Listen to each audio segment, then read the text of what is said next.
In 2008, as the first foundations of the Ingula pumped storage scheme were being dug, a million-year-old mystery was suddenly unearthed. At the top of the majestic Drakensberg mountain range, creatures that had not seen the African sun for hundreds of millions of years suddenly came to light. Eskom decided to invest in these amazing prehistoric monsters and commissioned the Bloemfontein Natural History Museum to come on site and uncover the fossils of the mountain. Why this is a very unique find is not so much the kind of animals that we get here. The uniqueness comes in because we are working on a construction site. To my mind, and as far as I know, this is the first time in South Africa at least, where a client like Eskom and a contractor like WHO, two huge companies, have come together and allowed a paleontologist to stop construction to find a bone this size. Dr. Gideon Groenewald was contracted to excavate the fossils.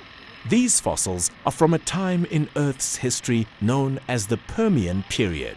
This area occurred before the time of the dinosaurs, 350 million years ago. The Permian was typically a very lush landscape. In South Africa, it was full of Mississippi-sized rivers, very large rivers with massive floodplains, with lush vegetation along the riverbanks. And amongst these floodplains lived a very special type of animals called the pterapsids, which are the ancient ancestors of mammals. The pterapsids include 5 major groups of animals, and during the Permian, most of these animals consisted of the dicynodonts, which were herbivorous animals ranging in length from the size of a small dog to about 3 meters in length, perhaps the size of a rhino. They had these horny beaks with these tusks that characterize all dicynodonts, and they were mostly preyed upon by very large predators called the Gorgonopsians. They are referred to as the Permian saber-toothed tigers because they had these very, very long canines, and they mostly preyed on the dicynodonts at this time. Some of these teeth are really, really well preserved. Although we don't know what this specific animal is at the moment, it needs to be prepared, they need to clean it out. But what we know is that these things had some vicious teeth. There you can see one that is glue. I put some glue on so it shines. There's one that you can see is a bit more in its natural form, and there's one with just a little bit of glue on it. But you can see the size of the teeth of this animal. Now what John Yapuli and Joel and Sam is doing is they just preparing some of these blocks to see what is the quality and the content of the fossil material inside these. We've discovered some complete bodies already. We discovered some places where you actually have one bone only, some ribs. And so this whole deposit of rock that you see lying here was carted here from the excavation site. Now you see, there was an excavation here that was where the roller is moving. There was an excavation that was 12 meters down. Now the animals occurs in this dark grey mudstone below, and the sandstone is where we discovered all the trees. That's the major Permian extinction. The Ingula fossils are special in that they are very well preserved, although many are disarticulated, in other words they are in bits and pieces.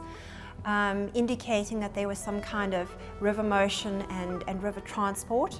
But the sediment itself, the matrix, is very soft, which allows for very easy preparation, so we can prepare these fossils reasonably quickly. The challenge of that is that these fossils tend to fall apart quite easily, so we need to keep many of them in blocks in plaster of Paris just to keep them in place and just expose the top surface. And we also must be careful that we don't damage the fossil itself because the rock and the minerals is very soft, so we must be careful of that. If you look at this material, a week ago these rocks were shot by dynamite. They were so hard. We used jackhammers and big chisels to break them. Now if you look at this rock, you can have a look at this one for instance. It looks quite nice. Now I'm just a human being, and you will see that I suddenly will turn into Hercules here, because this rock just breaks apart very easily. And the reason for this is that these rocks were, they are the remains of a clay deposit that was deposited 250 million years ago in a lake system that was within a desert environment. So you had a lot of sodium around, a lot of salts around. Now sodium, if you put sodium in water, it explodes, it expands. It's a chemical property of sodium to oxidize very quickly. So the sodium in this rock, when you wet this rock and you dry the rock, that sodium content makes it to explode, and it's called a dissipating mudstone. The Cyanodonts and Gorgonopsians are fairly common. However, there is always the possibility of finding a new species of Gorgonopsian, which would be very interesting. And predators are always very interesting to study and not as common as the herbivores. There is also indication that there are some reptiles preserved amongst the Ingula fossils, and they are quite rare in the Permian, so they could be quite special and quite important to science. Hey, kyk net hierso. Yes! Oh, that's something impressive. It's all we know. We got the most beautiful and well-preserved bone, and we've got one piece of bone sticking out, and we expect that there's a body inside this rock. We're just very excited that the rock didn't shatter, so the whole thing is still intact. And what will happen now is we'll just quickly open up about 1 centimeter at different spots, see where the other bones are, and then probably break this in half because it's too heavy to carry. Cast it in plaster of Paris, it'll go to the museum, and poor Joel and John and Sam has got work for about 5 years. With the fossils safely wrapped in plaster of Paris, it is now up to the team of the Bloemfontein Museum to chip, chisel and brush away the rock and the mysteries that surround the fossils of the mountain.